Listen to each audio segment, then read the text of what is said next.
Shalom, selamat datang di Renungan Harian Rhapsody of Realities Indonesia, edisi 8 November 2025. Judul renungan hari ini adalah Pekerjaanmu Sebuah Wadah untuk Menjangkau Orang Lain.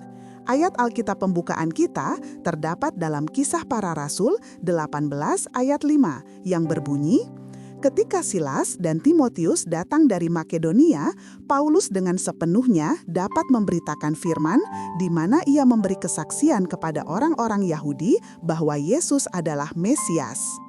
Dalam Kisah Para Rasul pasal 18, Lukas oleh Roh Kudus memberi kita wawasan tentang strategi memenangkan jiwa dari Rasul Paulus. Ia tiba di Korintus dan bertemu Aquila dan Priscilla, orang-orang Yahudi yang baru saja pindah dari Italia. Alkitab mengatakan bahwa mereka adalah pembuat tenda, dan karena Paulus memiliki keahlian yang sama, ia bergabung dan bekerja bersama mereka. Ini bukan sekadar kebetulan, melainkan strategi ilahi. Paulus menggunakan keahliannya sebagai titik temu. Ia menemukan titik temu dengan mereka. Sepanjang minggu ia bekerja, namun setiap Sabat ia pergi ke sinagoga untuk berdiskusi dengan orang Yahudi dan Yunani, meyakinkan mereka tentang Kristus. Pekerjaannya membuat tenda menjadi jembatan menuju kehidupan orang lain, dan dari sana ia memperkenalkan mereka kepada Injil. Kemudian sesuatu yang penting terjadi. Ketika Silas dan Timotius tiba dari Makedonia, Paulus tergugah, digerakkan dalam roh, dan segera mulai bersaksi dengan berani bahwa Yesus adalah Kristus. Suasana telah berubah. Kehadiran rekan-rekan sekerja membawa semangat dan inspirasi baru. Waktu untuk mempertimbangkan telah berakhir. Ini menunjukkan kepada kita kuasa persahabatan rohani. Ketika engkau berada di sekitar orang-orang yang bersemangat memenangkan jiwa, engkau terdorong untuk memiliki keberanian yang lebih besar. Bersama para pemenang jiwa, Roh Kudus menggerakkanmu. Engkau menerima kekuatan dan keberanian untuk mengabarkan Injil tanpa rasa takut. Bahkan Aquila dan Priscilla yang awalnya menerima Paulus sebagai tukang tenda, begitu terdampak sehingga kemudian mereka melayani Apolos dan membantunya menerima Roh Kudus. Apa yang awalnya merupakan hubungan pekerjaan berubah menjadi wadah untuk perubahan dan pelayanan.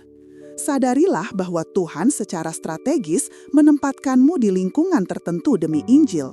Sadarilah kebenaran ini secara rohani dan manfaatkan setiap kesempatan untuk bersaksi bahwa Yesus adalah Tuhan. Biarkan keunggulan rohanimu terpancar. Engkau bukan sekadar pengacara, bankir, politisi, dokter, pemasar, atau atlet. Engkau adalah seorang pemenang jiwa yang diutus oleh Tuhan. Pekerjaanmu adalah wadah bagimu untuk mempengaruhi dan mengubah kehidupan orang-orang di bidang pekerjaan yang sama denganmu. Mari kita bersama-sama berdoa. Bapa terkasih, terima kasih telah menempatkanku secara strategis di dunia ini untuk mempengaruhi orang lain dengan Injil. Aku dituntun oleh Roh Kudus untuk mengenali dan memanfaatkan kesempatan untuk mengubah hidup, membentuk ulang masa depan, dan menyatakan kebenaran-Mu. Keberanian Roh Kudus sedang bekerja dalam diriku hari ini. Dalam nama Yesus, amin. Untuk lebih mendalami dan mengerti renungan kita pada hari ini, baca juga ayat-ayat berikut ini. Amsal 11 ayat 30, 2 Korintus 5 ayat 20, Kisah Para Rasul 4 ayat 31. Jika kamu diberkati dengan renungan ini, silahkan berlangganan pada semua akun media sosial kami seperti YouTube, Facebook, dan Instagram.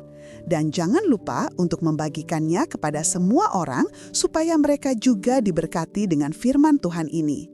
Bagi kamu juga yang rindu untuk dilayani secara langsung, silakan hubungi nomor yang ada di bawah ini. Sampai jumpa besok hari, salam kasih karunia dan Tuhan Yesus memberkati. Amin.